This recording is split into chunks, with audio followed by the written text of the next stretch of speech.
launched in January. Top performing students from the center's Korean language program, which enrolls over 3,000 students annually, are invited to encourage study abroad in Busan.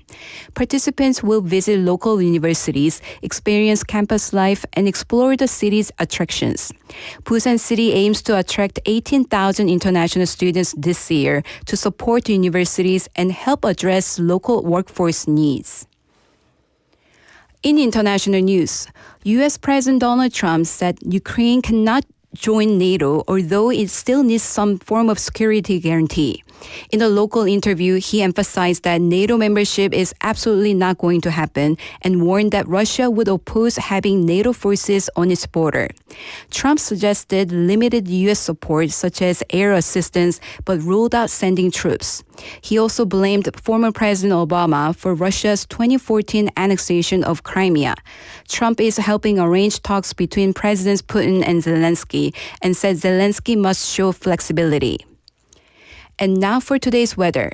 Currently, it is 32 degrees Celsius with a heat wave warning in effect. Please make sure to follow basic heat safety measures. That wraps up this hour's news. Thank you for joining us. You're listening to BEFM, 부산영어방송.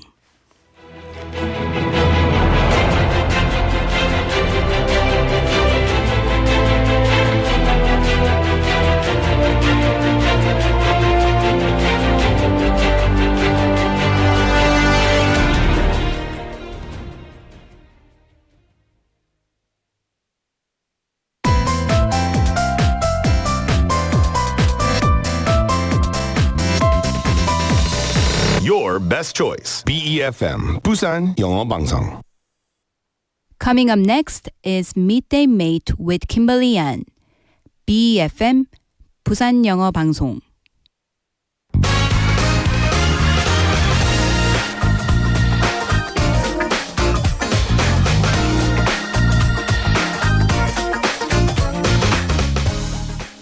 Hello and welcome to the show, everyone. Today we're diving into a fascinating report about K-pop fandom in the US. But before we get into the numbers and trends, let's take a moment to think about just how much K-pop has become a part of everyday life in America. From viral dance challenges on social media to fans proudly displaying albums and collectibles in their homes, K-pop has grown far beyond a music genre. It's now a vibrant cultural phenomenon. We'll explore who these fans are, how they experience K-pop, and what it tells us about the influence of this global music wave. It's Wednesday, August 20th, 2025, and this is Midday Mate. Let's get started.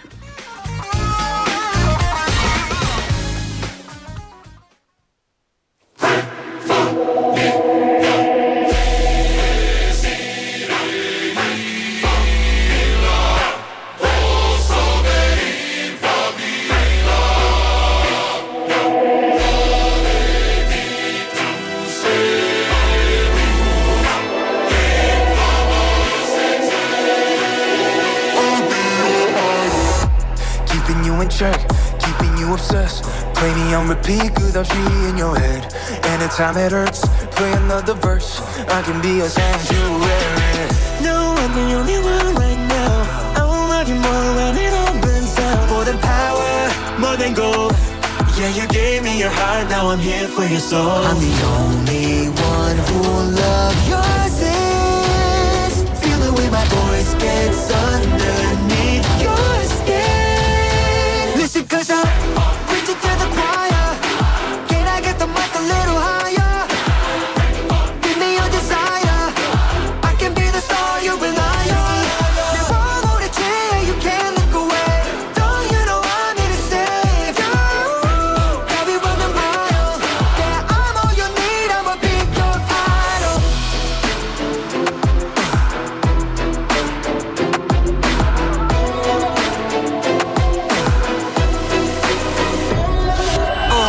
On the fame, cancel what you, I'm your idol. Thank you for the pain, cause it got me going viral. Yeah, 나지 않는 fever, making you a believer. 나를 위해 넌 존재하는 idol. Don't let it show, keep it all inside. The pain and the shame, keep it out of sight. Your reflection feels like an action. 이 순간 attention. You know I'm the only one who will love your sins. Feel the way my voice gets underneath your skin. Listen, cause I'm preaching to the choir. Can I get the mic a little higher? Give me your desire. I can be the star you rely on. Never hold a chair, you can't look away. Don't you know I'm here to save you? Got me running wild. Yeah, I'm all you need, I'ma be your idol.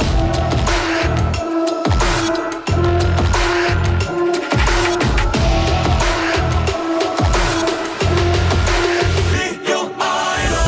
Living in your mind now. Too late, cause you're mine now. I will make you pay when you're all a part of me. Preach it to the choir. Can I get the mic a little higher? Give me your desire. Watch me set your world on fire. Never hold a chair, you can't look away. No one is coming to save you. Now we're running wild. You're down on your knees, I'ma be your idol. And welcome back, everyone. That was Your Idol by Saja Boys.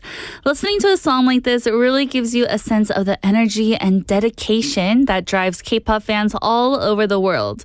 In the US, fans don't just stream songs. They connect, collect, and celebrate their favorite artists in countless ways. From online communities to live concerts, K-pop has grown into a cultural phenomenon that brings people together. Today, we'll explore a recent report in US K-pop fandom and dive into what makes this fan culture so unique and influential. Hello, everyone. We're live in the studio in Busan this Wednesday afternoon. Welcome to Midday Mate. You're listening to us on BEFM 90.5 in Busan and 103.3 FM in the Gijang, Cheongwan, and Noksan areas. And I'm your host, Kimberly. Hello, hello. How are you all doing? Happy Hump Day. I hope you're having a good middle weekday of the week, if that makes sense. A good Wednesday so far, right? It is 12:10 in the afternoon. If you're out having lunch, I hope you enjoy while you're listening to us here on Midday Meet. And if you're at work, busy typing away, I'll keep you some company. So now let's see what's in our first hour. In hour number one, we'll have Listomania, a daily topic adventure with a list of things that will keep you entertained. And as we mentioned, we were going to talk about exploring a report about K-pop fandom in the US. So K-pop fandom is not just here in Korea, but it is worldwide, and we'll look directly into the United States. After Listomania, we'll have Fact Detox, where we clear out some common sense and discover the truth with Cheryl. And then in hour number two, we'll have today's quote, a moment to pause during your busy day and reflect on a thought-provoking quote to soothe your mind. And after that, we'll have bite-sized banter, a daily dose of lighthearted chatter on a new topic every day with my mate Andrew, followed by Don't Make a Scene, where we learn real-life English expressions through movies and drama scenes. And since today is Wednesday, we will end the show with our segment titled Enter Planet, where you get the hottest entertainment updates from around the globe. And let's see some message. I have a Kakao message here from Sangyunim. Hi, Sangyunim. And he sent a picture of a truck with some kind of camping gear on top of it. And it says Kimbo because, you know, my nickname is Kimbo. And Sangyunim says, long time no see, Kimbo. I hope you had a wonderful vacation. Please find an interesting picture of a car I found in LA. Are you running a camping car business? No, I'm not. But thank you for that. I'm so happy that's so funny.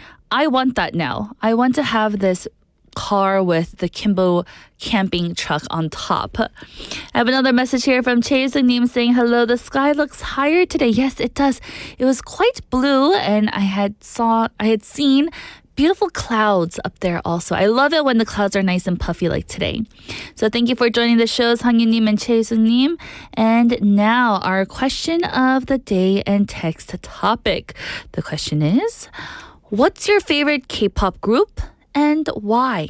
So this can go far back, right? When K-pop first started until maybe the newest groups that we have now. Who is your favorite and why? 가장 좋아하는 K-pop 그룹과 그 이유를 알려주세요. And let us know. I know that we have Benny Nim in the chat in our YouTube live stream who loves K-pop, so I'm excited to see who his favorite is. And then we also have Juliet Nim in our chat as well. Hello, hello, everyone. So again, who is your favorite K-pop group and why? Go ahead, send in your answers by texting in pound 9050 or shop 9050. That'll cost you only 101. Or reach us through Kakao Talk. Search BEFM or 부산영어방송 in Korean. Add us as a Kakao friend and send in your messages. Or you can also look in your smartphone app. Download our smartphone app, everyone. It's so easy, right? And you can do that by going to your app store, looking up the same thing, BEFM or 부산영어방송. Look at that app there where it says BEFM in bright pink letters. Download it and listen to our programs there. And now, everyone, I'll be right back with Listomania after the song. Let's listen to Dynamite by BTS. Cause I'm in the stars tonight. So watch me bring the fire, set the night light. Shoes on, get up in the morning, cup of milk, let's rock and roll. Kink out, kick the drum, rolling on like a rolling stone. Sing song when I'm walking home, jump up to the top of the brown. Ding dong, call me on my phone, nice tea and I'll get my ping pong. This is getting heavy, can't hear the bass, boom, I'm ready. Life is sweet as honey, yeah, this beach chain like money. This go all alone, I'm into that, I'm good to go, I'm diamond, you know I glow. Hey, so let's go. Cause I'm in the stars tonight, so watch me bring down fire, set the night light. Hey, shining through the city with a little funky soul. So I'ma light it up like dynamite. Whoa, bring a friend, join the crowd, whoever wanna come along.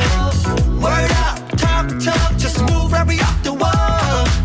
Day or night, sky's the light, so we dance to the breakdown. Ladies and gentlemen, I got the medicine, so you should keep your eyes on the ball. This is getting heavy, can you hear the bass? Boom, I'm ready. Life is sweet, honey, yeah, this bitch chain like money.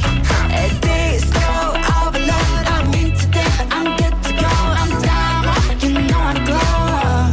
And let's go! Cause I'm in the stars tonight, so watch me bring the fire, set the night light.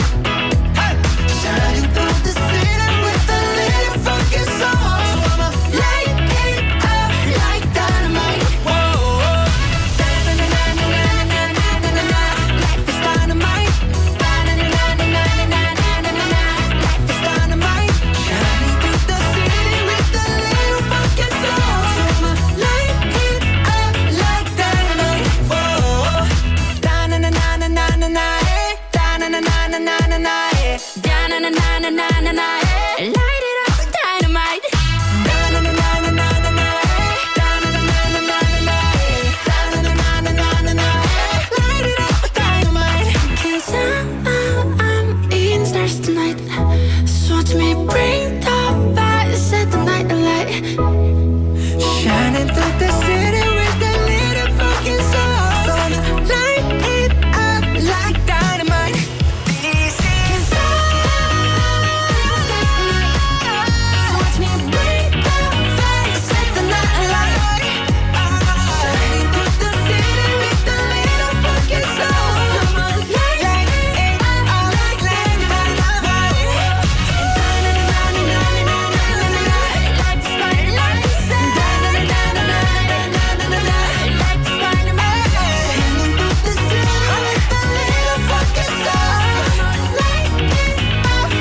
dynamite.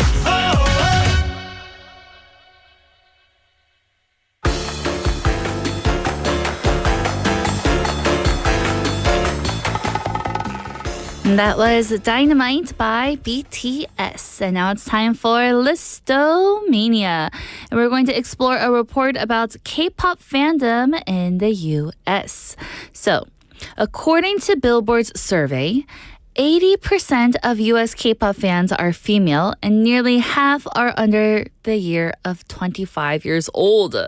This shows that K-pop's core audience in the US is a young and predominantly female group, reflecting global trends in the fandom.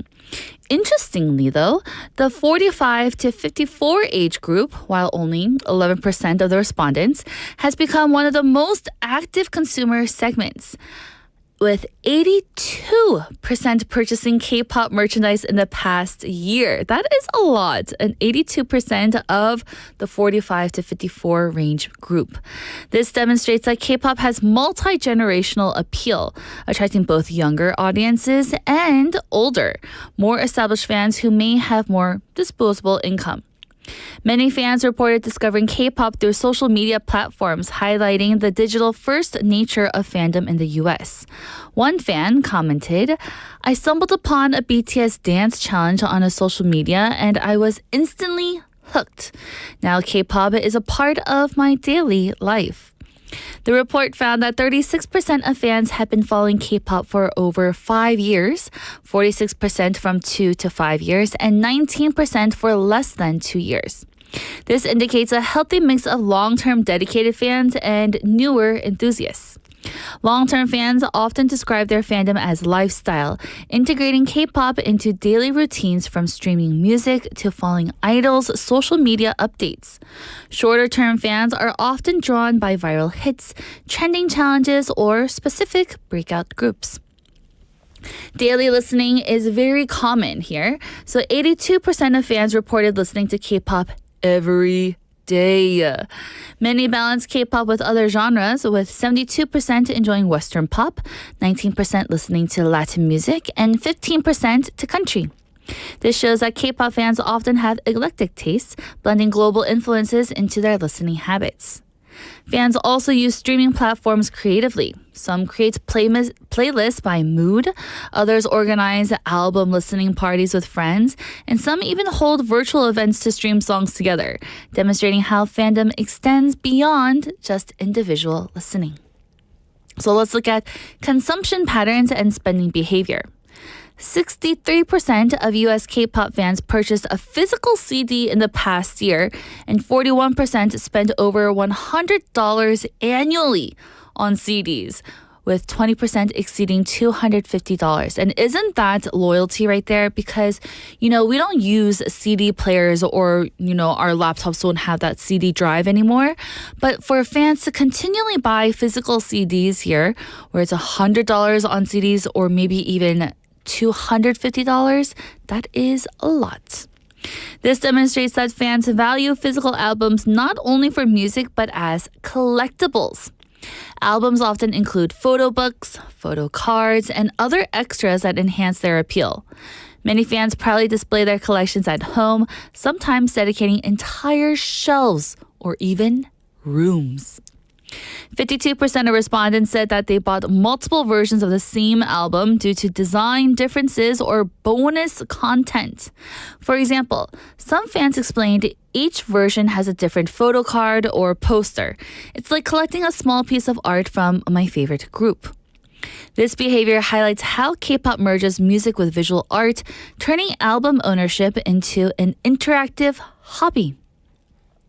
K-pop merchandise is another key spending area. 67% of fans purchased items like t-shirts, posters, and light sticks. Notably, the 45 to 54 age group shows particularly high engagement, demonstrating that older fans contribute significantly to the fandom economy. Many fans share photos online of their collections, creating community connections through both admiration and discussion of the merchandise that they had purchased. While 53% had not attended a K-pop concert in the past year, barriers like distance or ticket costs were cited as reasons. 64% mentioned no nearby performances, and 56% cited high ticket prices.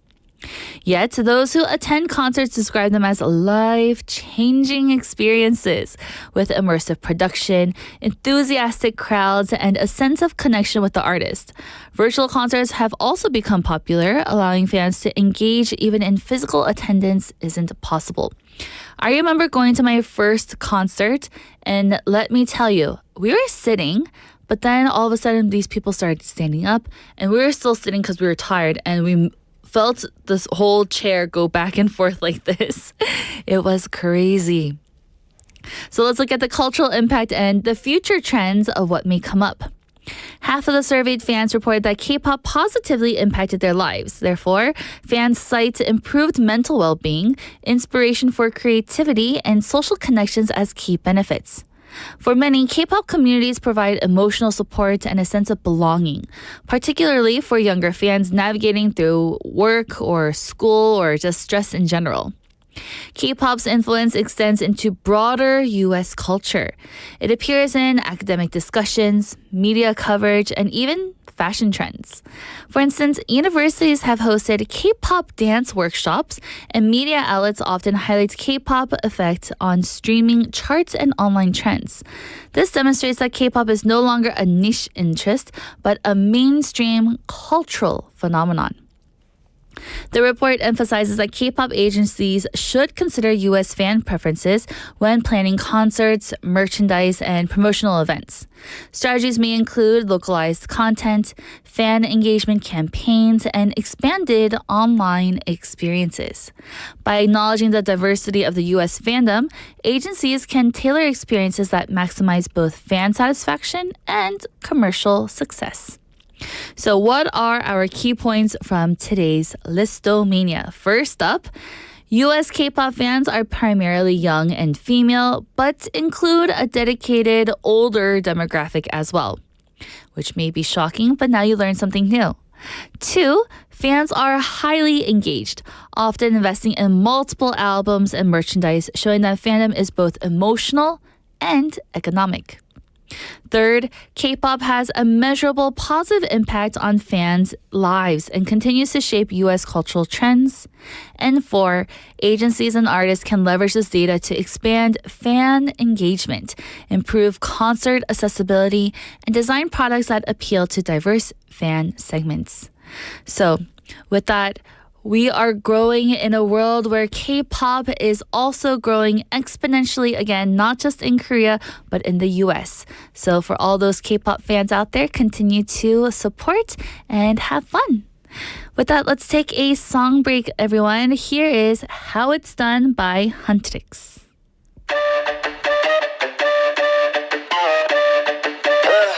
You came at a bad time, but you just crossed the line. You wanna get wild?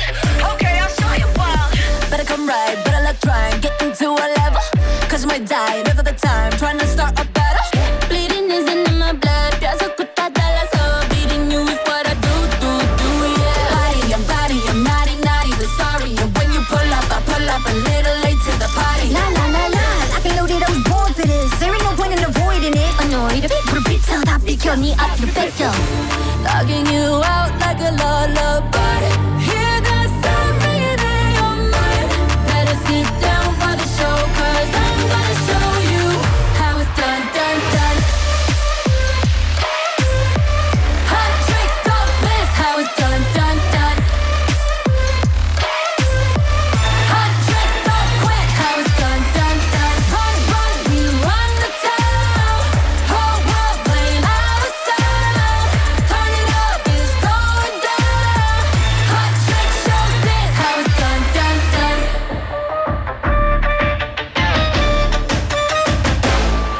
Yeah, something about when you come for the crowd that's so humble and high. 갑자기 외교를 번쩍 건드려 이제야 포기해 왜? Nothing to us, one up, you done up, we come up from sun up to sun up, so come out to play. Want it away, we want it a million, we kill it, but really you want it okay. Heels, nails, blade, mascara.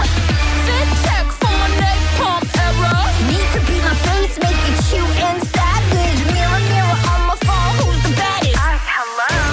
Acting you out like a lullaby. Hear that sound ringing in your mind. Better sit down for the show, cause I'm gonna show you how it's done. I don't talk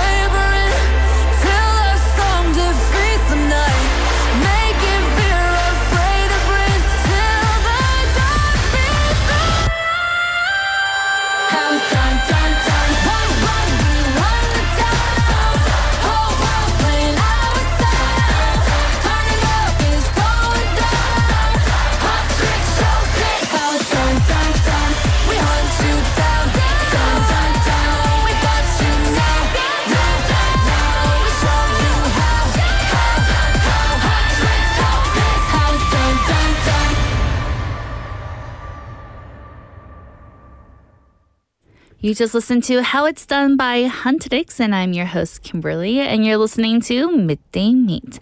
And now our question of the day and text topic is, what is your favorite K-pop group and why? 가장 좋아하는 K-pop 그룹과 그 이유를 알려주세요. I have a message here from Benny님. I'm so excited. I finally get to know Benny님's favorite group. Benny's favorite group is... Again, not just one, but a few. First, Super Junior. I love Super Junior also. Girls' Generation, BTS, and EXO. Ooh, very nice. I see that you're gearing towards more of the SM groups and then BTS there, Benny Neem. Thank you for your answer.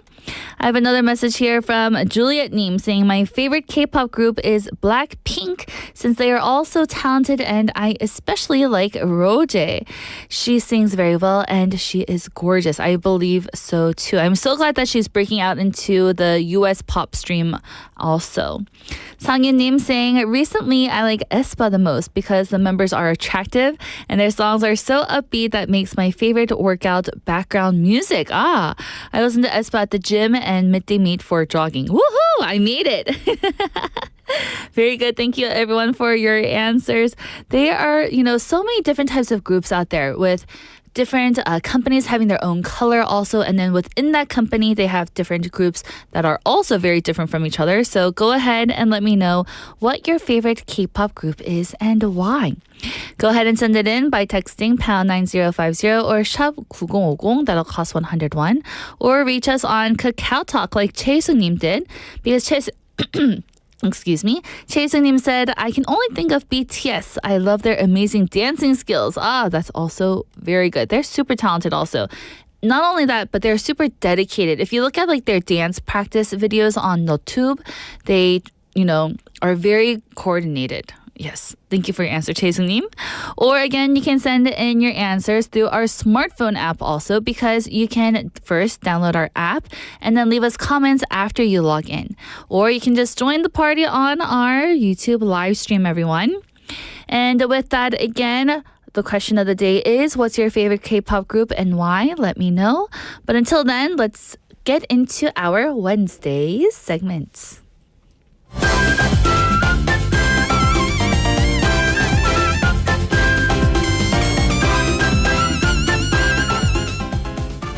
And now it's time for our Wednesday segment with Cheryl. Hi, g'day. How are you doing today? Oh, so good. Yeah, it's nice out, good. Isn't it? The breeze is so nice. Yes. I felt like the breeze started a bit like yesterday. I wasn't dreading to be outside, but Monday was hot.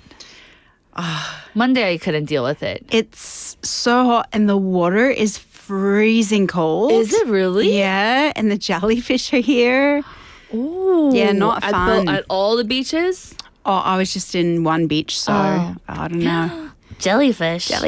Or do they stink? They're not cute. No? Are they slimy? I don't know. I've never touched one before. I wouldn't touch it. Oh, okay. Oh, my.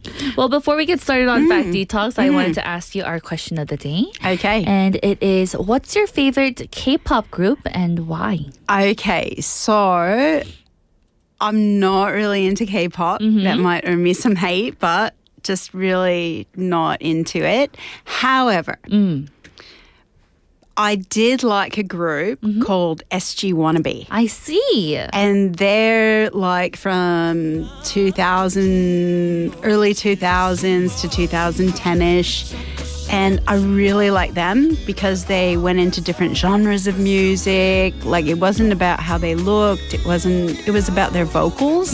Just such an amazing group. SG Wannabe. SG Wannabe. Interesting. Yeah. So there are a few males in the group, right? Yeah, Yes. Interesting. And they had violins, they had all these different instruments as well. It was just, they were so good. Really, really good. Oh, well, there you go, everyone. Well, if you don't like K-pop, that's totally fine. It's up to you. So even if you don't like it, go ahead and share with me a different group then. Yeah, they were pre-K-pop. Yes. They are the 선배님들. I don't know what to say in 선배님 in English. The seniors. My English, everyone. The seniors. The pre-K-poppers. The pre-K-poppers. There we go. Pre-K-poppers. There we go. That's a nice one. Yeah. So let's get into it. Juliet Neem is so curious. She says, what is today's detox? So curious. So let's get into it. Did your parents ever tell you to stop reading in bed before with a flashlight because you'll go blind? Because you know how like right before you go to sleep, you'll go under your covers, you'll have your book with a flashlight and you're like reading like this and then you're like, go to bed. Absolutely. My childhood was pre-technology. So the only entertainment was the back of cereal boxes in the morning and comic books under the covers with a flashlight at night. And my mum would come in and say, you're going to ruin your eyes. She might have been right. I can't see anything without my glasses now. Well, it's one of those classic warnings, right? But is this based on science now? Or is it just something parents say to get kids to go to sleep right away? Okay, this myth has been around for decades. It likely started from the idea that our eyes need proper light to function well, and straining them would somehow cause damage. You know, that sounds reasonable though, right? You know, when you read with dim light, your eyes have to work harder. You like squint a little bit more. So people might assume that extra strain equals damage. Right, and also before electricity, poor lighting was a real issue. Yeah. Reading by candlelight or gas lamp wasn't just difficult, it was potentially dangerous, but for other reasons. But now we know that the eye is more adaptable than we used to think. So strain doesn't necessarily equal damage. It just causes a lot of discomfort. All right, so then let's get into the nitty-gritty and let's get into the science behind all of this. Okay, so several ophthalmologists and optometrists agree that reading in dim light won't harm your eyes permanently. What it can do is cause what we call temporary eye fatigue. You might get sore eyes, headaches, or have trouble focusing, but those effects go away with rest. So this question may be a bit silly, but why does reading in dim light or doing anything in dim lights cause these symptoms? The muscles in your eyes, yes, eyes have muscles. The muscles in your eyes work harder to focus in low light, and that's what creates the feeling of strain. One common effect is temporary myopia. So your distance vision gets blurry for a while, but then it returns to normal. But most importantly, no scientific study has shown that dim light causes nearsightedness or long-term vision loss. However, children's eyes are still developing, so some experts say it's better to use good lighting. But again, that's about comfort, not long-lasting damage. All right, so then if reading in dim light is a myth and it's not really affecting our eye health, what is then? So eye health is more affected by things like genetics, screen time, outdoor exposure, not whether you're reading a book under your blanket once in a while. In fact, spending time outdoors in natural light has been linked to better long-term vision, especially in kids. Interesting. But I recall a few weeks ago when we talked about summer myth that it's important to wear sunglasses on sunny days to protect our eyes from the damage of the sun. Yeah, so right. Absolutely. So from what I remember, the sun's UV rays, right, as it comes down, it can damage the surface tissues of our eye, like the cornea and the lens, during which will lead to conditions like cataracts. Or did you know you can get sunburn on your eyes? I do know. Sunburn. Yes. And even macular degeneration. So we should wear sunglasses that block 100% of UV rays. Wear a hat to shield our eyes also from the sun, and limit outdoor activities during the sun's peak hours, like noon, 1, right now, basically. And I guess in your case, you have to be more aware than others of UV reflection off of the water. Yeah. And the sand, because it increases your exposure. Because when you're paddling out in the water, it's like, whoo, you're getting blind from the reflection. Yeah, that's why when you see me in the water, I've got a hat and I've got sunnies on to protect my eyes. If I forget either of them, I've got so much eye discomfort at night. Is it harder to go to sleep then for you? It feels like there's sand in my eyes. Is it? Yeah, but there's not. It's just that bit Tired. of damage, from too much sun on the eye. So direct sunlight exposure is actually a higher risk to our eye health than reading in dim lights. Exactly. But if you like to read, it's still a good idea to avoid creating discomfort. Right. So we should try to use a reading light that's gentle on our eyes. Warm, indirect light is best. And taking breaks. Yeah. Because you shouldn't read for a long time either.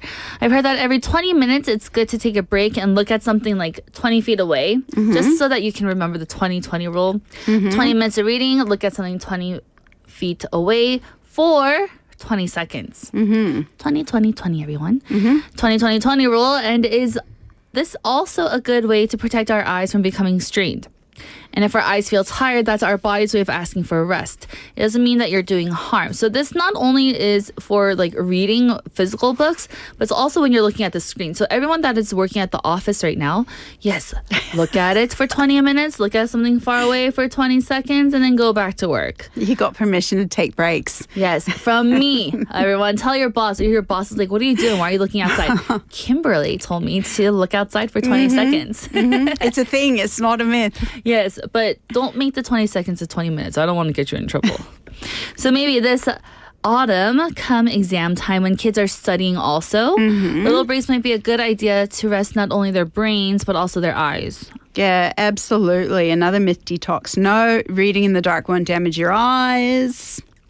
Yes. It might make them tired, yes, but they'll bounce back. So read away, just maybe not until 2 a.m. every night, everyone. Again, dim light, yeah, but then get a better light for you. Absolutely. Even though it doesn't physically or directly harm yourself, it's still good to take precautions that are better for your eye health. Absolutely. And stay away from the UV rays. Everyone go get some sunglasses. And even in winter too. People don't consider the UV index in the winter time because it feels so cold. That's true. But if you're going to be spending time on the slopes this winter, same as water, the sun is reflected off the snow. So you definitely want to have a good pair of ski goggles to protect your eyes from the sun's rays when you're on the slopes this winter. And make it UV shielding glasses, because not all sunglasses, Exactly. like the one that you sell on the street for like $5, that's probably not going to protect you No. from UV rays. Right, you want to check the UV index rating on any sunglasses or any goggles that you're going to wear to make sure that they can protect your eyes properly. I will have to check my sunglasses when I get home later today. Yeah, eye health is important. With that, let's take a song break for our brains. Here is Make It All Right by The Offspring. All I want to do is to fly away with you.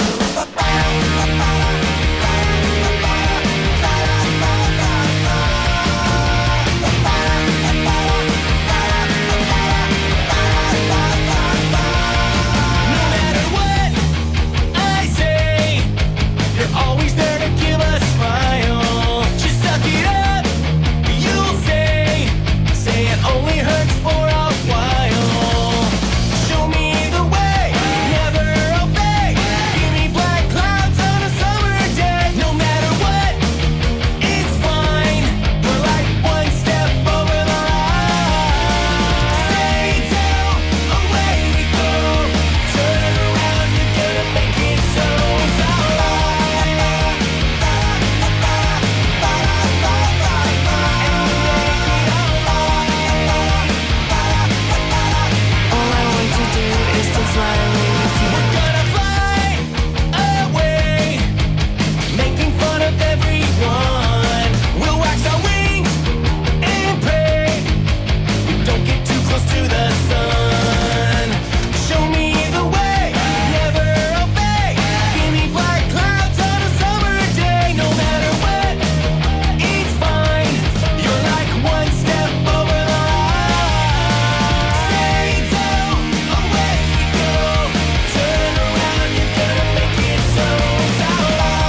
And welcome back, everyone. You just listened to Make It All Right by The Offspring. And you're listening to Midday Mate. And we're in the middle of our segment of Fact Detox with Cheryl, everyone. So in the first half, we're talking about if reading in dim light really causes damage to your eyes. But we detoxed that and said, no, it's okay. It's not really bad for our eyes, but there are better ways to read. Yeah, you don't want eye discomfort for sure.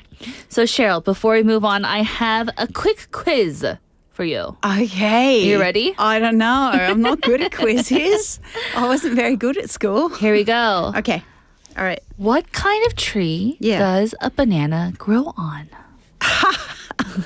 That's a trick. Nice try. That's a trick question. Because bananas don't grow on trees. At least not in the way we think of trees. What? No, there are banana trees, aren't there? I've seen photos of bananas growing on what look like trees, right? There's leaves and branches and bananas. No? No. So the confusion comes from the fact that banana plants look like trees. They're tall. Yeah, they're tall. They've got a thick trunk and they've got giant leaves. But what looks like a trunk is actually made of tightly packed leaf bases. It's called pseudosym. Botanically speaking, bananas grow on the world's largest, herb flowering plant, not a wood tree. Oh, there we go, everyone. So Napidinim just showed us a picture on our YouTube live stream, and it looked like a tree, everyone. It really did, and it had the big banana bunches there. So if they don't grow on trees, then they would be a root plant? Yeah, the plant grows from a rhizome underground and can reach up to 7 meters tall, but no wood, no bark, no tree. Huh. Interesting. Juliet-님 says 정말 굉장히 큰 풀이에요. It's a really, really big leaf. 맞아요. That's amazing. I always thought that they were trees, but how does then science classify these? Because look at the picture again. It looks like a tree. Right, it does. That's why it's a trick question. But banana trees don't produce wood. Ah, right, because we need wood for a tree. Which is a key feature of real trees. This stem is made of layers of leaves. That's why banana plants are considered herbs, just very large ones. Herbs. I've never thought of bananas as herbs before. If they don't have a wood trunk, what is the trunk here? I don't know how to specify it anymore, everyone. So the trunk is soft and flexible. It can even be cut down with a kitchen knife, unlike a tree trunk. And banana plants don't grow seasonally like fruit trees. Most varieties produce fruit once and then die back. Okay, so everyone, let's break this down, okay? All right, yeah, not a tree. A banana tree, quote unquote, is not a tree. No. It's an herb because there's no wood. And they don't produce fruit during a specific season. The way that, fruit trees like apple trees and lemon trees do. They only produce fruit once. And as you said, what I thought was very interesting was that you can cut the bottom, the trunk of the banana tree. I'm using all these quotation marks, everyone, because it's not really a tree. You can cut it with a kitchen knife. Yeah. But you can't do that with a regular tree. Right, not a butter knife. Yeah. But a proper kitchen knife. Like a steak knife. Yeah, with a steak knife, you can cut it. Whoa. Well, I hope everyone is mind blown just as much as me right now. So the thing about banana trees is that new banana shoots come up from the underground root system, and that's how the cycle continues. Botanists classify them in the Musa genus, so they share more in common with things like ginger and turmeric rather than apple or lemon trees. Interesting. So we have another picture here. I'm assuming, PD님, is that a banana leaf? I'm assuming, yes, of on the screen, and there's a person standing next to it. That is huge. Is that real? I don't know. That's pretty big. That is huge. Or maybe is she really just short? I have no idea. Oh, she'd have to be tiny. So with what you just explained right now, this really changes how I think of bananas, and I'm sure how our listeners think of bananas also. And get this. And each banana is technically a berry. What? A huge herb-making berry. Nature's wild. A berry? It's a berry. Like a strawberry, a blueberry, berry, a raspberry. Berry, yeah. Berry banana.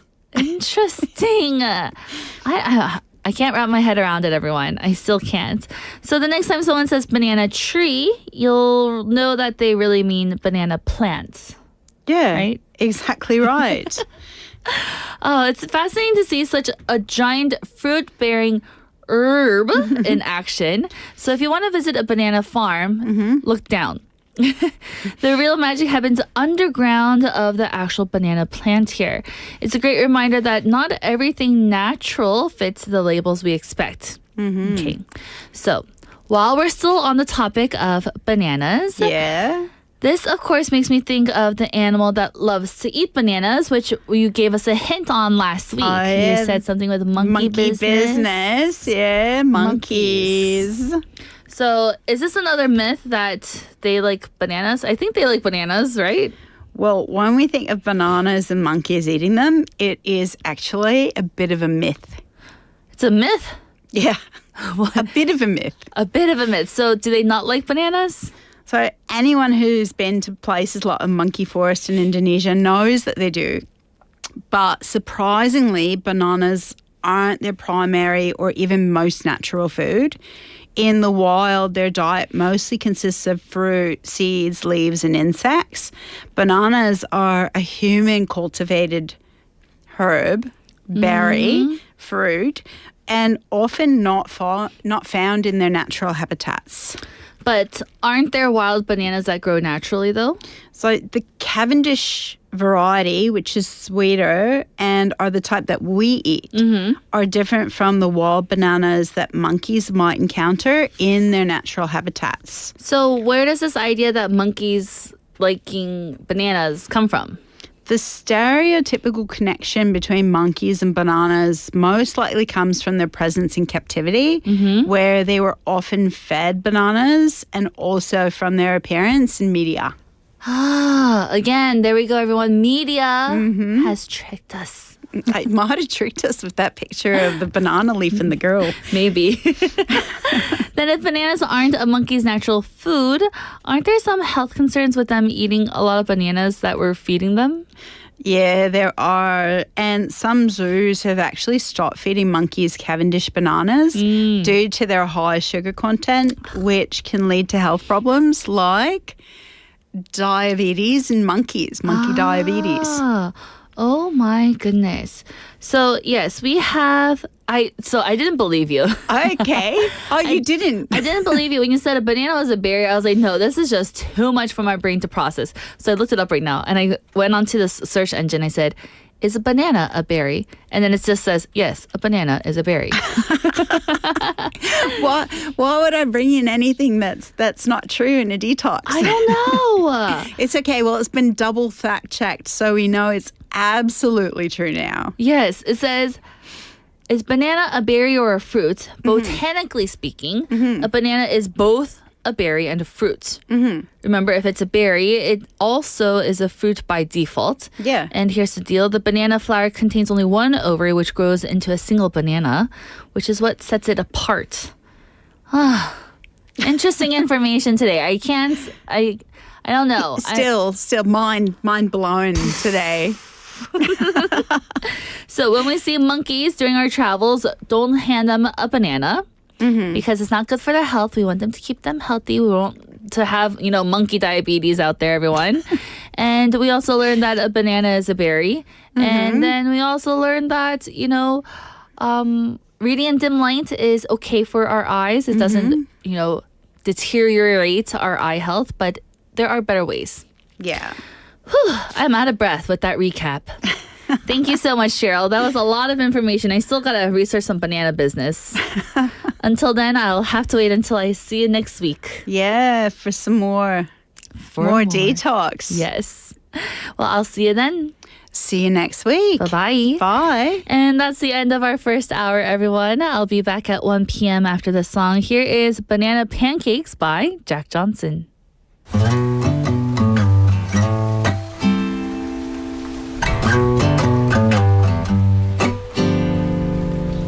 Can't you see that it's just raining?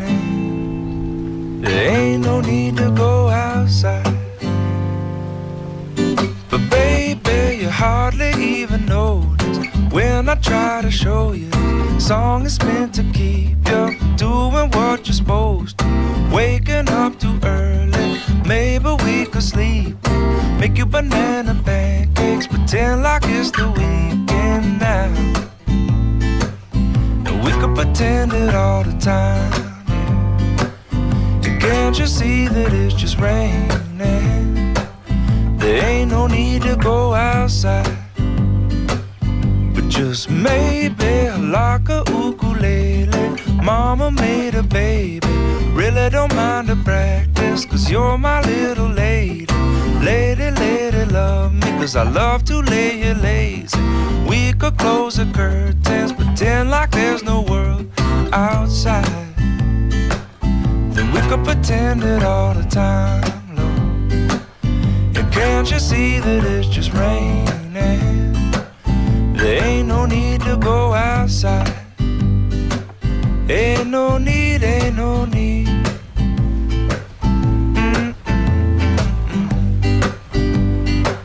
Can't you see, can't you see? Rain all day and I don't mind. But the telephone's singing, ringing, it's too early, don't pick it up. We don't need to, we got everything we need right here, and everything we need is enough.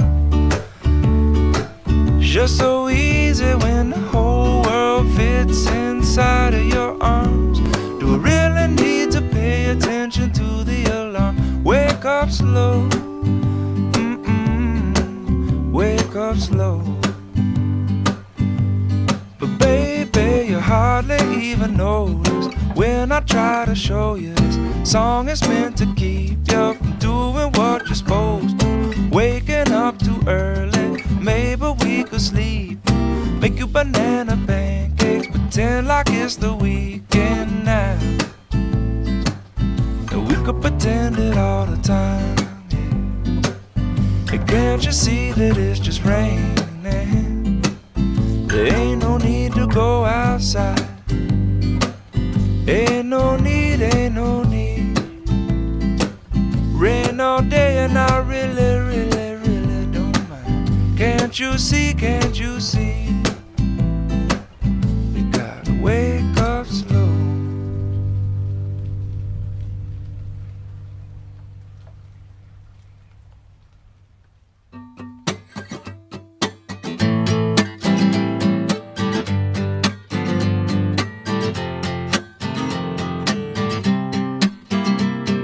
Well, I was sitting, waiting, wishing you believed in superstitions. Then maybe you'd see the signs.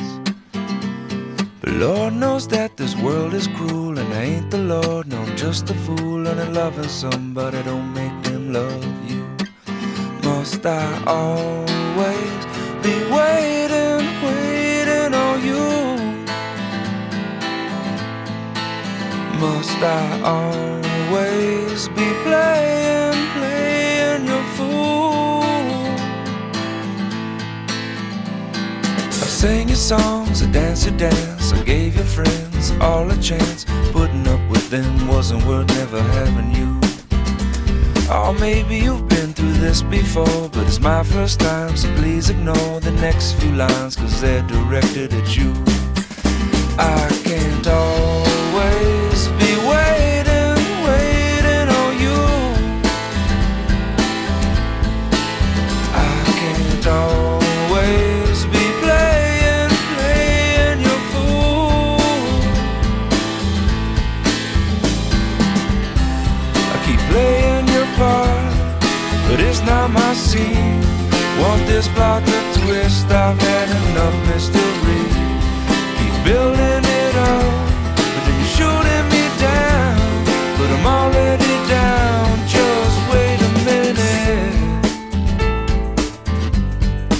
sitting waiting. Just wait a minute. Just sitting waiting.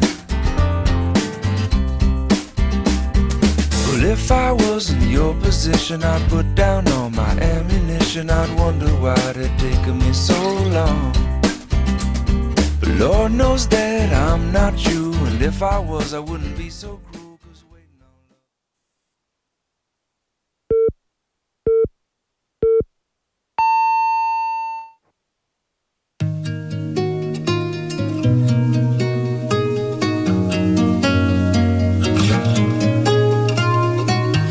No matter how hard I try, you keep pushing me aside and I can't break through. There's no talking to you. It's so sad that you're leaving. It takes time to believe it. But after all is said and done, you're gonna be the lonely one. Oh, do you believe in life after love?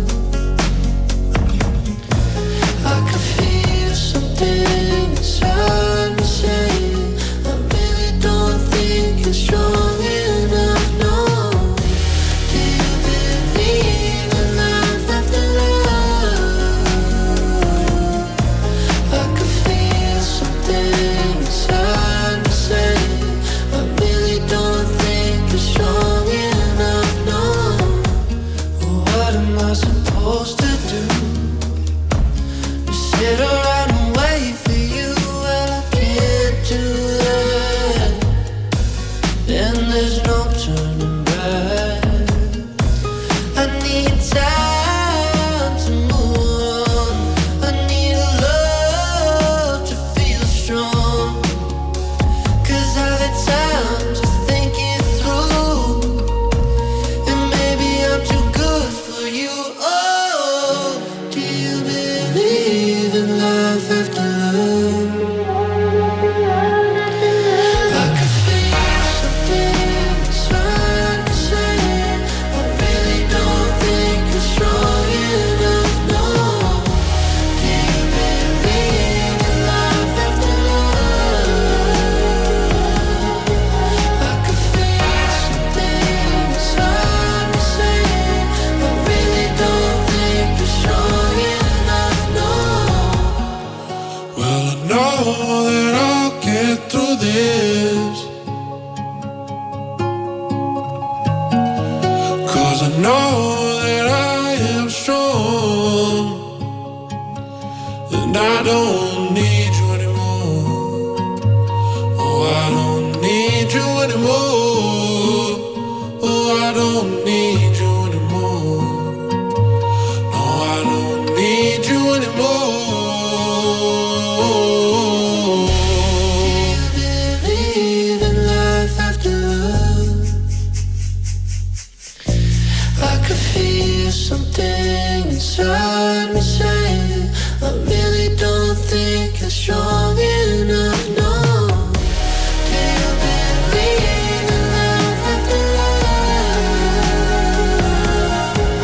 I could feel something inside me saying I really don't think you're strong enough. No.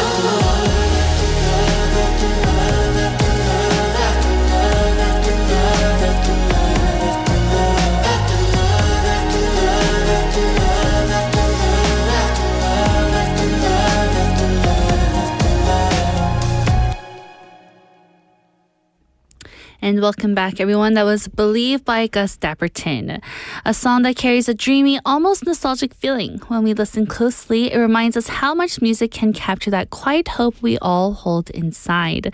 The belief that things can get better or that love and trust can pull us through some uncertain times. So hello, we're live in the studio in Busan this Wednesday afternoon. Welcome to Midday Mate. You're listening to us on BEFM 90.5 in Busan and 103.3 FM in the Gijang, Cheongwan, and Noksan areas. And I am your host, Kimberly. And now it is hour number 2. So what do we have coming up? We'll have today's quote, a moment to pause during your busy day and reflect on a thought-provoking quote.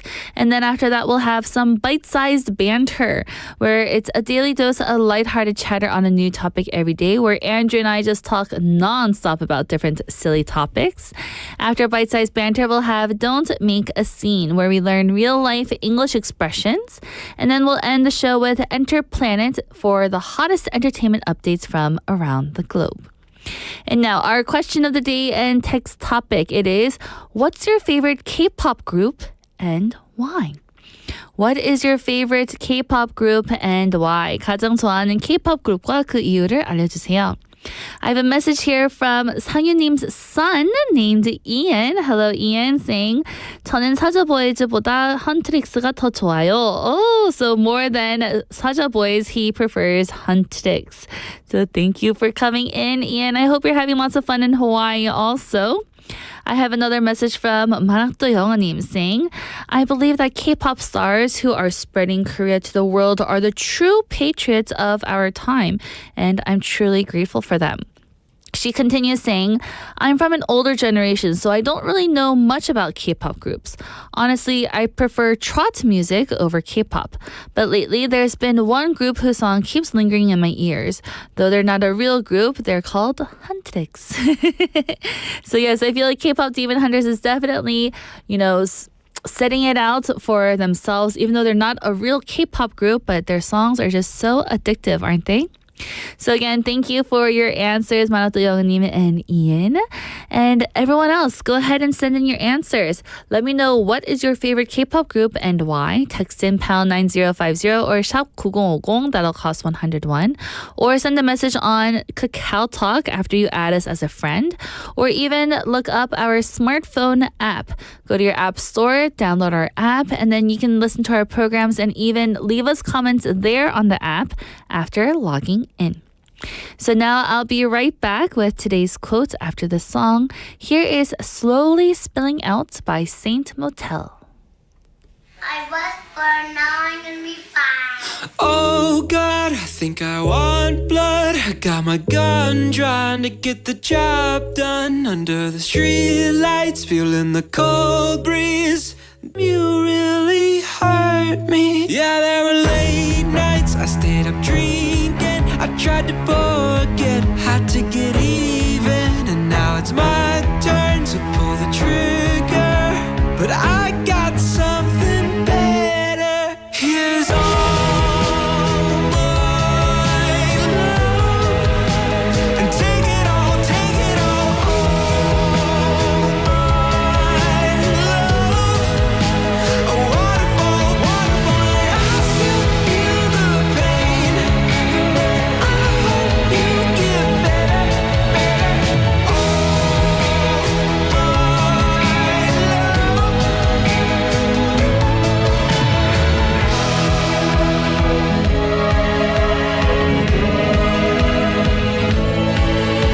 And thank God I finally woke up. I finally broke free. I finally gave up. Yeah, I hated you, but that just hurt me. Forgiving you set me free. Here's all my love. And take it all. Here's all my love. Waterfall slowly spilling out. Here's all my love.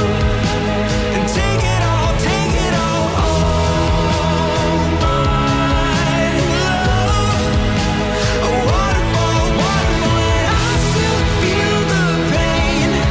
But I hope you get better, better. I still feel the pain. But I hope you get better.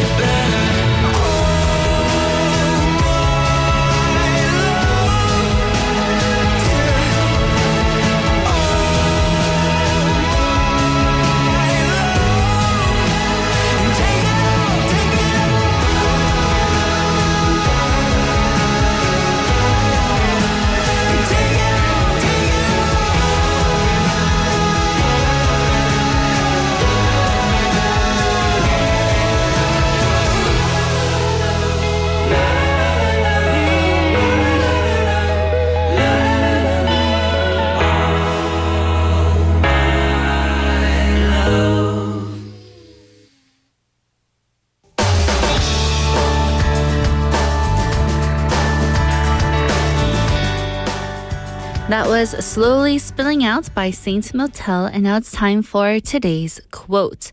And today's quote is, "A collector sees what others overlook." A collector sees what others overlook. 수집가는 다른 사람들이 지나치는 것을 봅니다. It sounds simple, but it carries a deep truth here.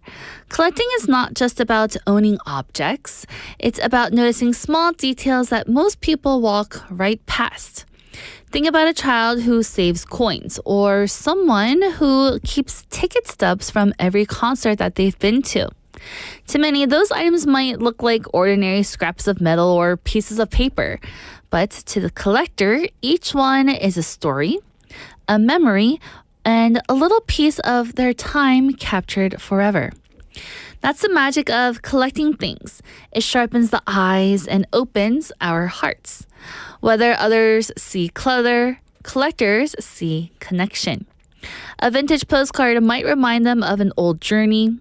A seashell picked up on the beach might bring back the sound of the waves of a summer afternoon. And you know what? In a way, collecting teaches us patience.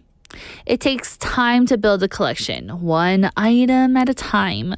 It also teaches us gratitude because each piece carries its own value no matter how small it is. And maybe that's why so many people, young and old, love collecting. It's not about how expensive or rare the objects are. It's about how they help us see the world differently.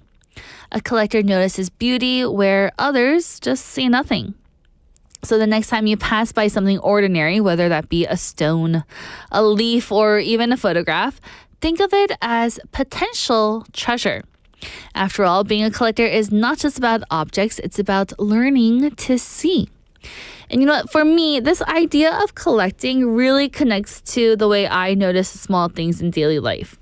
So I may not have a full shelf of rare objects, but I do tend to hold on to memories, little details, and moments that others might overlook. For example, I have a bunch of handwritten notes from friends and others, seashells from when I visited Hawaii, or the seashell that I first got here when I moved to Busan, or even something like little things, anything from anywhere, to just give me that glimpse of that memory of when I got that thing. For example, I also have lots of different types of bottles that I have at home that we had before, and it just brings up the memories that we had from that time. So these things remind me that meaning isn't always in the big or obvious experiences.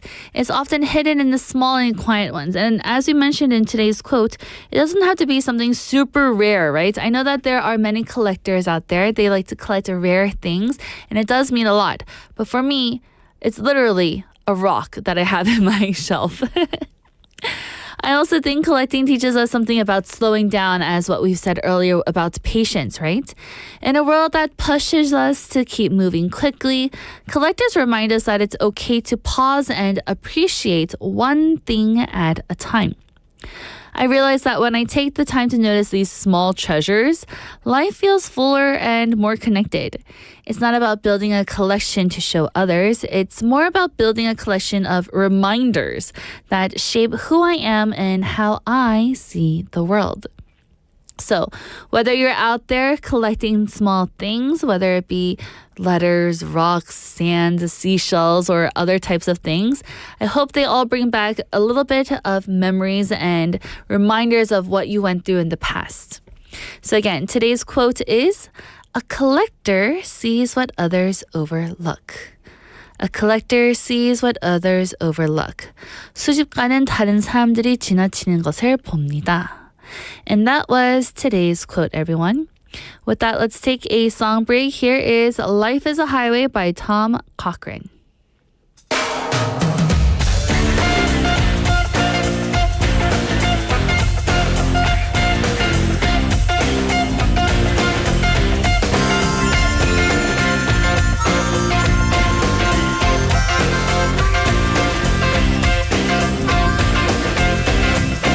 Love's like a road that you travel on when There's one day and the next day gone. Sometimes you bend, sometimes you stand, sometimes you turn your back to the wind. There's a world outside the darkened door where blues won't haunt you anymore. With a brave heart, free and lover's soul, come ride with me to the distant shore. We won't hesitate, break down the garden gate. There's not much time left today. Life is a highway, I wanna ride it all night long. If you're going my way, I wanna drive it all night long. Through all these cities and all these towns, it's in my blood and it's all around. I loved you now like I loved you then. This is the road and these are the hills. From Mozambique to those Memphis nights, the Khyber Pass to Vancouver's lights. Knock me down, I'm back up again. You're in my blood, I'm not a lonely man. There's no load I can't hold. The road's so rough, this I know. I'll be there when the light comes in. Just tell them we're survivors. Life is a highway, I wanna ride it all night long. If you're going my way, I wanna drive it all night long. Life is a highway, I wanna ride it all night long. Give me, yeah. You're going my way, I wanna drive it all night long. There was a distance between you and I,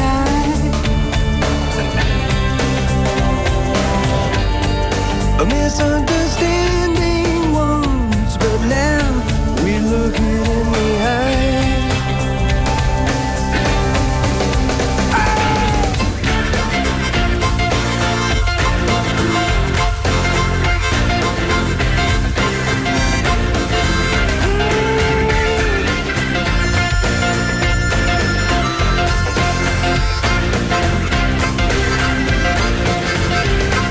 There ain't no load that I can't hold. Road so rough, this I know. I'll be there when the light comes in. Just tell them we're survivors.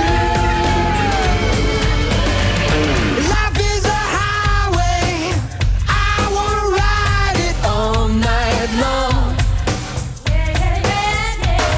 If you're going my way, I wanna drive it all night long.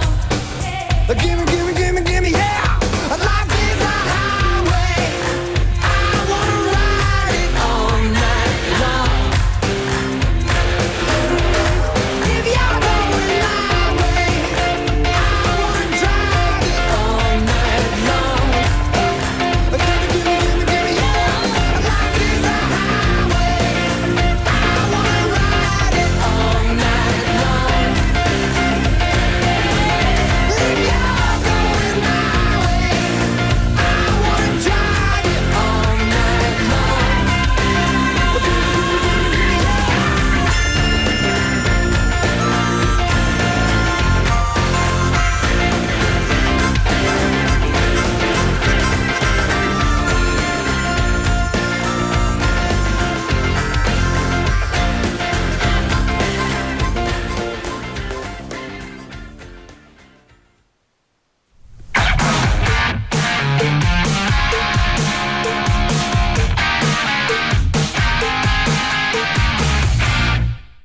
And welcome back, everyone. You're listening to Midday Mate, and now it's time for our segment of Bite Size Banter with Andrew. What is going on? What's going on? Welcome to calm and relaxed and mild-mannered Andrew. No, I was trying to be all happy and I know you were. cheerful. I was like, I'm bringing her down. No. Yes. Bring the energy up, everyone. Suck the air right out of this room. No, because it's bite-sized banter. It is. And we love this segment. Do you know what else it is today? What is it? And I don't know why this has never happened, but I'm never usually on the air when it is this day. But it's my dad's birthday today. Happy birthday. There you go. So Papa Rick, happy birthday. Hope you're doing well. And I'm sure I've already talked to you at this point, or I will after this airs. But yeah. Well, happy birthday to my dad, too. Oh, yeah? It was August 2nd. Oh, well, it's just a couple of days ago. Yeah. It has a 2 in it. Yes. So there you go. There we go. All right. Yours is 2-0. My dad's is just 2. Yeah, there you go. But we are not here to talk about birthdays. But I guess maybe you do this on your birthday, so it might be related. I'm curious. I know this answer, but I'm just going to ask it just so it's out there. Are you someone who enjoys or goes out to eat a lot? Yes. Yeah. I do. Yeah. I love going out. I love 외식. Yeah. 외식 is so good. All right. My husband and I, I think we eat out a bit too much. Okay. But I think we eat out about maybe 4 times a week. All right. Now, let's change that a little bit. What about like, I don't want to say a fancy restaurant, but like sometimes like I'll go to like a Donkas restaurant or something like that.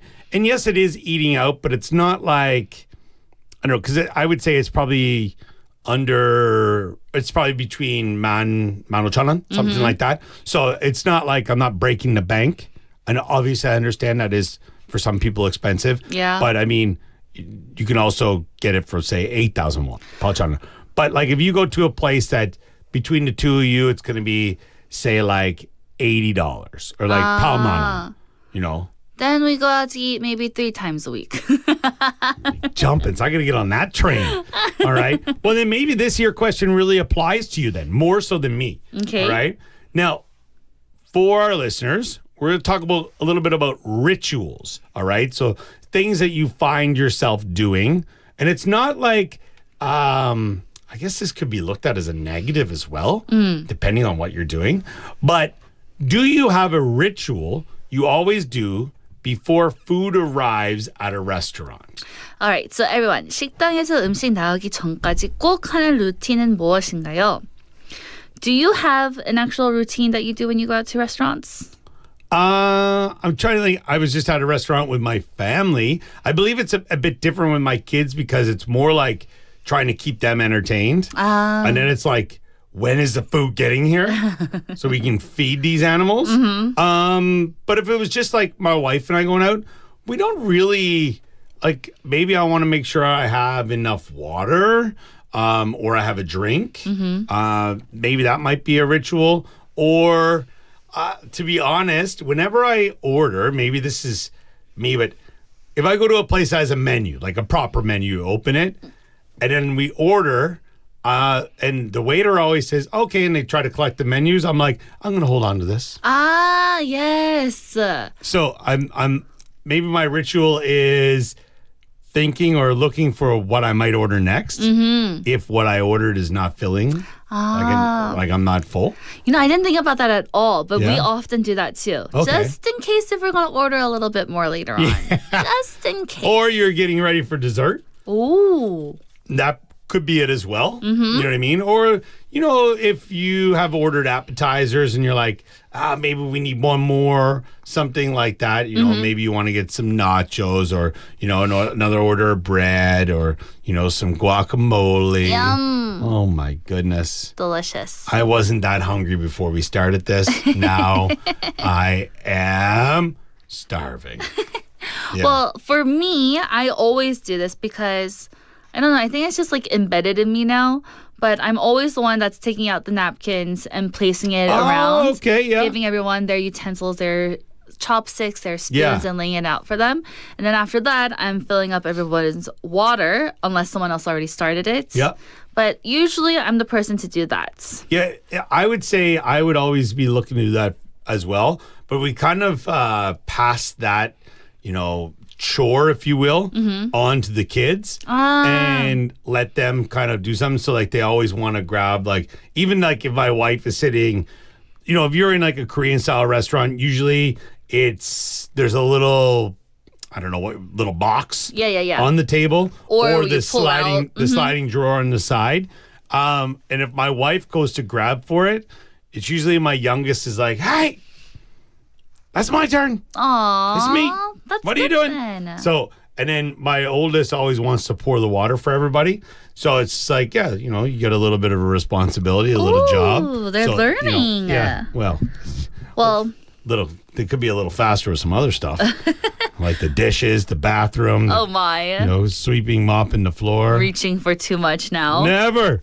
Well, because I'm still the baby. I'm still the youngest. Yes. It's my job. But, you know, there's other people who have, when we go out to a restaurant, right? Or when we're just eating at home too, like for takeout or delivery, you get your wooden chopsticks. Yeah. Are you the type to break it and then rub it together to let like all the little splinters fall off? Or do you just use your wooden chopsticks? Here's the thing. So my first year when I came to Korea, I don't think I used those style of chopsticks previously. Maybe the ones that like from my Asian takeout places were the ones that you didn't need to break apart. They're like the two round ones, right? Or I just can't remember doing it. But my roommate, we were out and he did that, and I was like, "Whoa, like settle down there, spark plug. What are you trying to start a fire over here?" And he's like, "No, I'm getting all the extra pieces." I'm like, "It looks like you're adding more. It looks like more is coming out of them." But I also feel that like it depends, like which kind you have, because some of them are only really connected at the top. Yeah. And then some of them are a little further down. I don't know. Maybe I have gotten a splinter from chopsticks, but I'm not really sure. I've never really been the person to like Rub them together? them. Start the fire? Yeah. Yeah. But I always see other people doing it. I'm like, does that actually work? Or you just think you're cool. Yeah. Yeah. Another thing that I see a lot of people do, and what I did in the past too, like before restaurants gave out like actual utensils, Yeah. and they still gave you those wooden chopsticks, is that after you take out your wooden chopsticks from the paper, you know, the paper what would you call wrapper? it? Yeah, I guess you say Paper wrapper, Yeah. I guess. And then I would fold that into like this little thing so that I could put my chopsticks on top so that my chopsticks aren't touching the table. You know what I mean? Yeah. Okay, gotcha. Yeah, sure. Yeah, so that's what I would also do too. That was like a routine like a long time ago, but now restaurants don't have that anymore. Yeah, you don't see them. The odd time you'll see them with a spoon. Yeah. Like they'll have the end of the spoon cover. The wrapper, yeah. Yeah, but it's not as common as it used to be. They just Not at have it all. in the pull-out drawer now. Yeah, that's very true. I never thought of. There's a couple places we go to a meat restaurant where at the start of the meal they'll put like a little pot on your table with water and you just put your utensils in it. Really? Yeah, I did like not know and it boils and it kind of like sanitizes them that way. Hey, that's fancy. I don't know why they do it. I mean, obviously I know why they do it, but why that started and why it became a thing for that place. But yeah, I don't know. Interesting. Interesting. So everyone, what is a ritual that you always do before your food arrives at a restaurant? And if you don't have one, hopefully you had fun listening to ours. Yeah, or like let us know if you're someone who like you're the wiping your spoon and your fork off. You know, hey, this one's spotty. Can I get a? This one's dirty. No, sorry, it just dried and there's water there. Stop being OCD. So please let us know what your ritual is. Andrew, thank you, and I'll see you tomorrow. Bye-bye. And that was our bite-sized banter segment, everyone. And you know what? Listening to Andrew say that one more time at the end, I am one of those people. When I look at the spoon and it looks kind of dirty, I put that to the side and I grab another one. But maybe it is the water that just dried and left a mark there. I don't know. Anyhow, the topic for today's bite-sized banter was, do you have a ritual you always do before the food arrives at a restaurant? So for Benny Neem, we have an answer saying, for me, we talk a bit, and when the food arrives, we pray. Juliet Neem says, I put spoons and chopsticks, sometimes forks and knives on the table, and I wipe my hands with a wet tissue. And my husband pours the water into a cup. And if the beer comes out first, I just take a sip. Very good. Clean and Clean Name saying, eat a whole bunch of side dishes before the main dish comes out. That is another ritual that people like to do also. like the side dishes. I don't know about you, but are you talking about like, say that you will go to a jjajangmyeon, a black bean noodle place, and then they come out with the tamuji, the yellowed radish. Do you eat all the radish before the actual jjajangmyeon comes out? Or are you just talking about like appetizers you eat first? Let me know. We have another answer here from Manato Youngnim saying, what do I always do before the food comes out? Isn't it pretty much the same for everyone? Grab the spoon and chopsticks, pour water into the cup, taste the side dishes, and so on. Yes, I believe so. That's true too. I also take a bite of the side dishes if I'm super hungry, but usually I like to wait until the actual meal comes out, and then I like to crunch on some of the side dishes there. What are some other things that people like to do? I really think that whole thing, when you take out the chopsticks out of the paper wrapper and then you fold it into like this little like cushion thing, I guess not a cushion, but like a little step, and you put the chopsticks on top of it so that it doesn't hit the table. That's what I always used to do. Or I guess now, because not many people or not many restaurants have that paper wrapping, you just take out the napkin and put the napkin down first and then put the utensils. Also, I have another question, everyone. Are you the type of person to put the napkin down and then put your chopsticks and spoon on top of the napkin? Or do you just put the chopsticks and spoon on the table as it is? I had a little debate with someone the other day, and they said that they don't put the napkin down. But I said, no, you have to put the napkin down. And they're like, why? They already wiped the table for you. So let me know. Help me solve my little mini debate with my friend. So again, everyone, that was our bite-sized banter segment. So the original topic was, do you have a ritual you always do before the food arrives at a restaurant? If you didn't have time to answer and I didn't see yours, go ahead and let me know and I can read it after the song break. Let's listen to 오르막길 by 윤종신.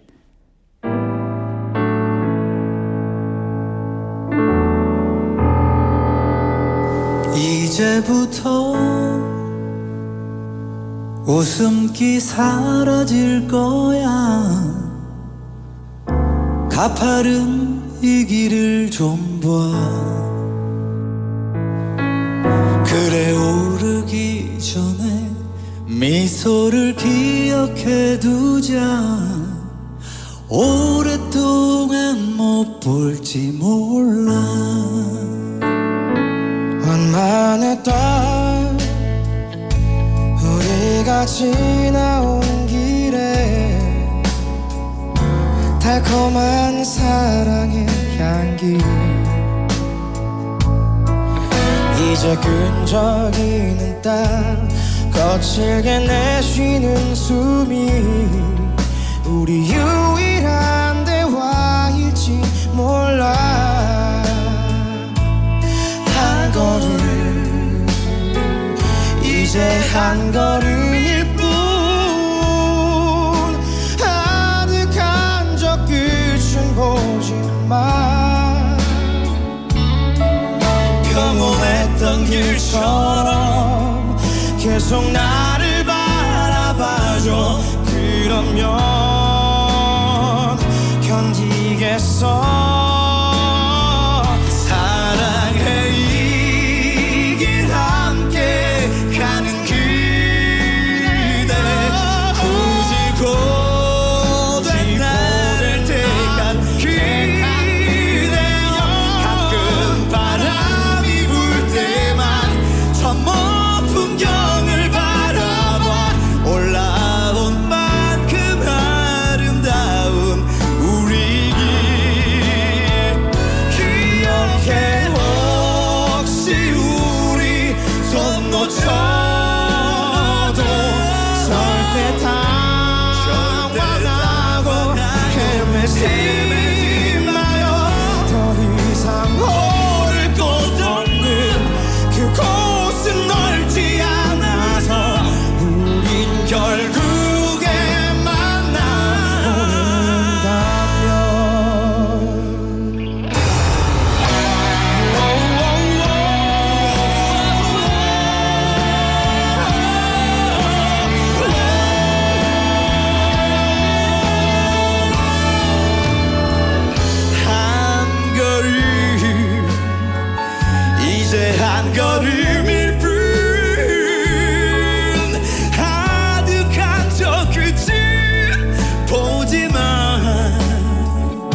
더 나를 바라봐줘. 그러면 견디겠어.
And welcome back. You just listened to 오르막길 by Yoon Jong-shin.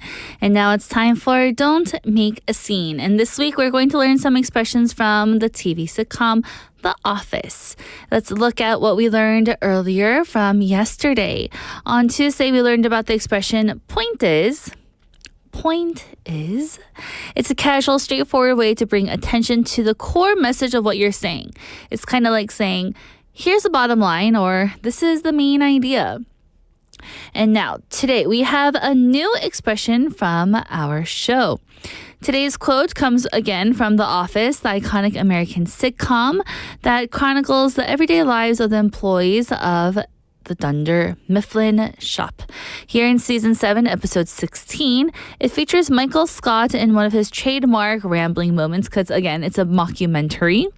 And he's comparing his coworkers to playing cards, assigning each person to a card to represent their personality. And as he talks, he emphasizes a key life lesson with the phrase, "You have to play with the cards that you're dealt." This is a classic Michael, mixing office humor with oddly insightful observations. Beneath the jokes, he's actually offering advice about making the best of the situation you're given, even if it's less than perfect. So today's expression, it's quite long, but it is, you have to play with the cards that you're dealt. You have to play with the cards that you're dealt. It's a metaphor borrowed from card games. It means you need to work with the resources, circumstances, or the opportunities that you have right now. It's a way of acknowledging that life doesn't always give you what you want, but you can still make the best out of it.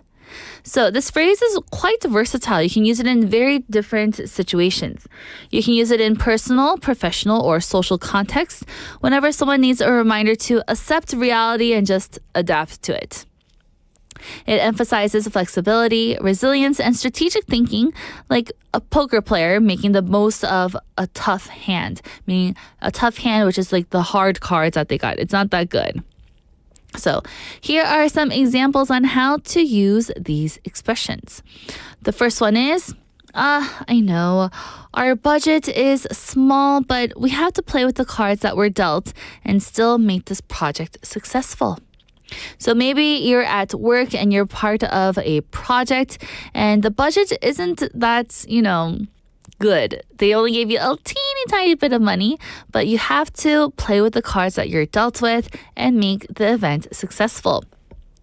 This shows that the phrase applies in a work setting. Even with limited resources, you focus on what you can control to achieve your results.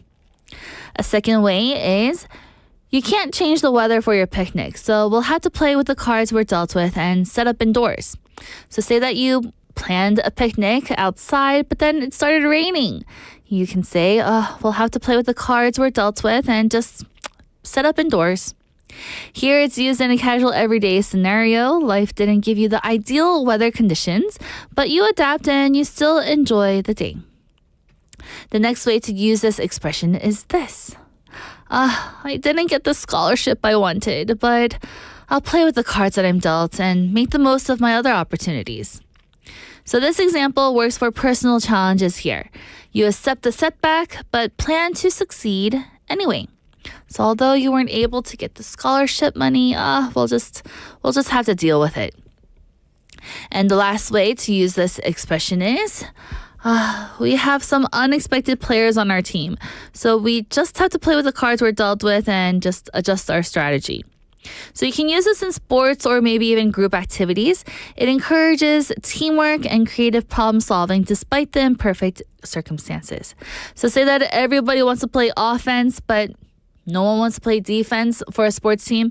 You just have to play with what the cards that you're dealt with and make some of those players play defense. Think about a situation in your own life where things didn't go exactly as planned. How could you, quote unquote, play with the cards that you're dealt to make the best of it? Reflecting on this can help you stay flexible, positive, and proactive. Just like Michael Scott's quirky analogy, this phrase reminds us that life isn't always perfect, but it's okay, everyone. We can't always choose our circumstances, but we can choose how we respond. So remember, success often comes from making the most of what you already have, and maybe even turning a bad hand into a winning one. And that was today's expression for don't make a scene. You have to play with the cards that you are dealt. So hopefully you can also play with the cards that you're dealt with and make the most of your situation. With that, let's take a song break. Here is 휘파람 by Blackpink. Hey boy, make him whistle like a missile. Bomb, bomb. Every time I show up, blow up, make him whistle like a missile. Bomb, bomb. Every time I show up, blow up, 난 너무 아름다워 널 잊을 수가 없어 그 눈빛이 아직 나를 이렇게 설레게 해 Boom boom 24, 365 오직 너와 같이 하고파 낮에도 이 밤에도 이렇게 너를 원해 Yeah. 모든 남자들이 날 매일 check out 대부분이 날 가질 수 있다 착각 절대 많은 거 원치 않아 맘을 원해 난 넌 심장을 도려내 보여봐 아주 씩씩하게 때로 씩씩하게 so hot 내가 어쩔 줄 모르게 해 나지막히 불러줘 내 귓가에 도는 휘파람처럼 이대로 지나치지 마요 너도 나처럼 날 잊을 수가 없다면 마음의 fire 내 심장이 빠르게 뛰잖아 점점 가까이 들리잖아 휘바람 휘바람 바람 바람 Can you hear that? 휘바라바라바라밤 휘바람 휘바람 바람 바람 Can you hear that? 휘바라바라바라밤 Hold up 아무 말 하지마 Just whistle to my heart 그 소리가 지금 나를 이렇게 설레게 해 Boom boom 생각은 지루해 느낌이 Every day, all day 내 곁에만 있어도 zoom zoom 언제나 난 styling 도도하지만 네 앞에선 darling 뜨거워지잖아 like a desert island 널 알아갈수록 울려대는 마음속 그만 내빼 넘어와라 내게 boy 이젠 checkmate 게임은 내가 win 난 널 택해 안아줘도 세게 누가 널 가로채 하기 전에 내가 이대로 지나치지 마요 너도 나처럼 날 잊을 수가 없다면 널 향한 네 마음의 fire 내 심장이 빠르게 뛰잖아 점점 가까이 들리잖아 휘바람 휘바람 바람 바람 Can you hear that? 휘바라바라바라밤 휘바람 We padam padam padam. Can you hear that? We para para para pam. This beat got me feeling like 바람처럼 스쳐가는 흔한 인연이 아니길 많은 말은 필요 없어 지금 너의 곁에 나를 데려가줘 Make him whistle like a missile Bomb, bomb Every time I show up Blow up, Make him whistle like a missile Bomb, bomb Every time I show up Blow up,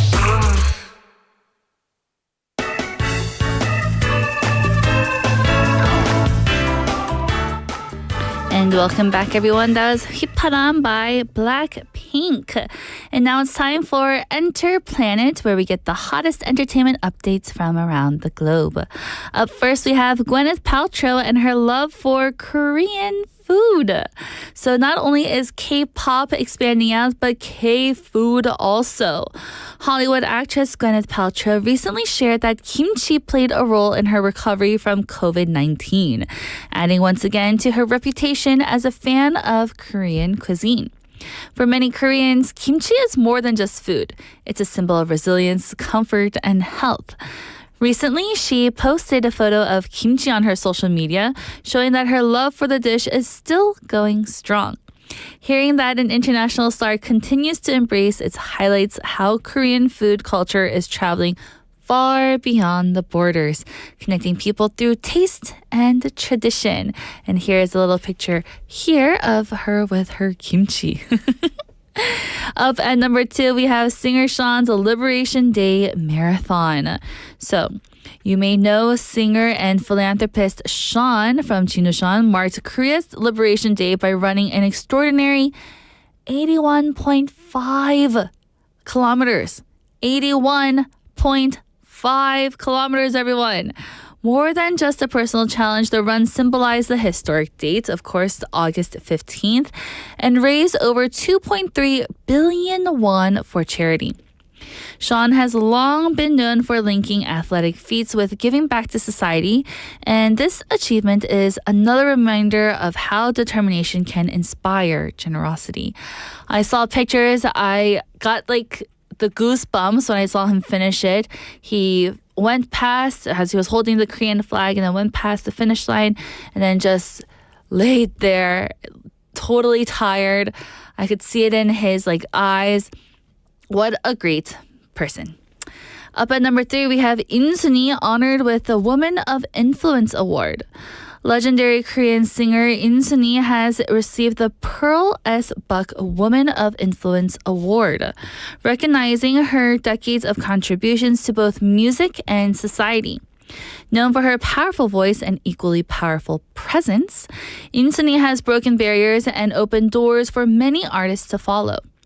This award not only celebrates her career, but also her role as a figure of inspiration across generations here. So again, that was In-sunee, honored with the Woman of Influence Award. Up at number 4 for Enter Planet, let's get into some movie business here. My Daughter is a Zombie, or the Korean title 좀비딸, surpasses 4 million moviegoers. The Korean film Zombie Daughter has become the first domestic release this year to attract more than 4 million viewers. Blending horror, humor, and heart, the movie has struck a chord with audiences looking for both thrills and emotional storytelling. Its success shows how Korean cinema also continues to capture imaginations at home and abroad with fresh, creative ideas. And I remember we mentioned this movie before, but wow, 좀비딸, making big moves out there. And last one for Enter Planet for today, we have Maroon 5 released a new album titled Love Is Like. Global pop band Maroon 5 is back with their 8th studio album, Love Is Like. Known for their signature mix of catchy hooks and soulful lyrics, the band says this record explores different shades of love. its joys, struggles, and surprises. For longtime fans, the release is a chance to reconnect with the group's evolving sound, while new listeners may discover why Maroon 5 remains a worldwide favorite. And with that new news for Maroon 5, let's listen to a song, Love is Like by Maroon 5.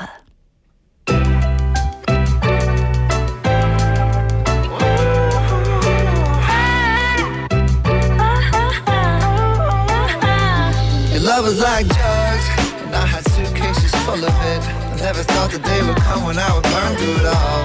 Give you a call, and beg for some more. Yeah. Your love was like drugs, and it feels like your ghost is chasing me. And maybe I shouldn't have ended things so hastily. Cause every time we try to rehash everything that we had, I end up in rehab, yeah. But I wouldn't give for one more try. Maybe that's impossible, cause I know it's too late for fixing. Lying face down in addiction. Your love was like drugs, and I had suitcases full of it. I never thought the day would come when I would burn through it all. Give you a call, and beg for some more. Your love was like drugs, and I had suitcases full of it. I never thought the day would come when I would burn through it all. Give you a call, and beg for some more.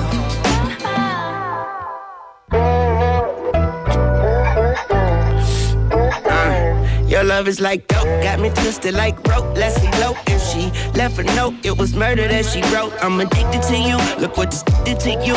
When I talk about your love, feel like I'm snitching on you. I'm hallucinating, you got me seeing things. I see you in my future, baby.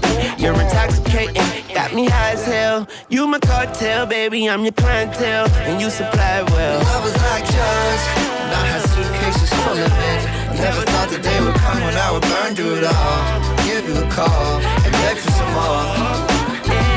Your love is like drugs, and I had suitcases full of it.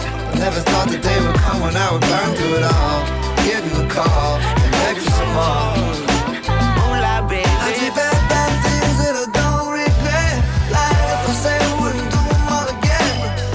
Take me places I had never been. I made the money, now it's all been spent. Yeah, there's something about you make me wanna sin. Yeah, and being next to you is medicine.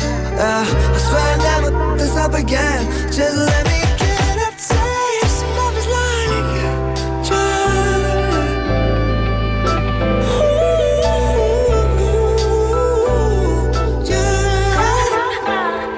Love is like drugs, and I had suitcases full of it. Never thought the day would come when I would burn through it all. Give you a call, and beg for some more. I think we got it. Your love is my dream.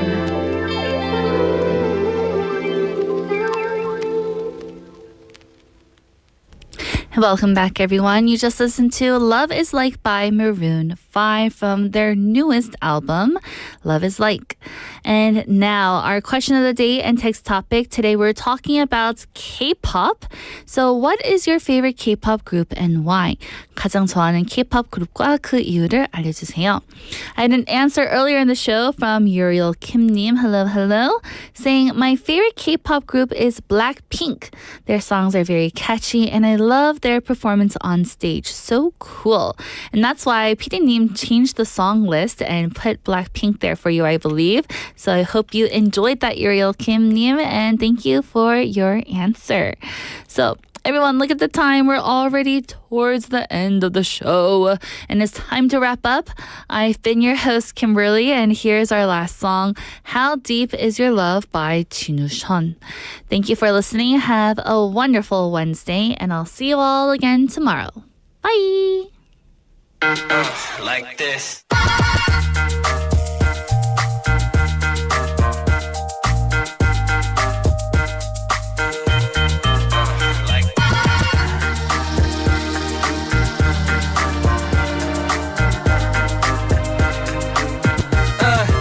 그토록 해만 같은 너의 그 미소 까만 먹구름에 쌓인 내게로 살며시 내게 다가온 그대와의 노래로 우린 하나라는 느낌을 느끼고 사랑은 언제나 내 맘속에 그저 타지 말대로 너와 시간 내 속에서 포근해지는 것 Every day to the J and I keep it high Get with that 소중한 넌 나의 티켓 힘들던 나의 삶의 고통을 잊게 세상에서 무엇보다도 내가 너를 좋아하게 된 이유 너무나 긴 방황의 길 그곳으로 내게 손을 내미 너의 손길 그대 왜 내게 이렇게 늦게 다가와 나 사랑해요 my love I know your eyes in the morning sun I feel you touch me in the pouring rain And the moment that you wander far from me I wanna feel you in my arms again How deep is your love?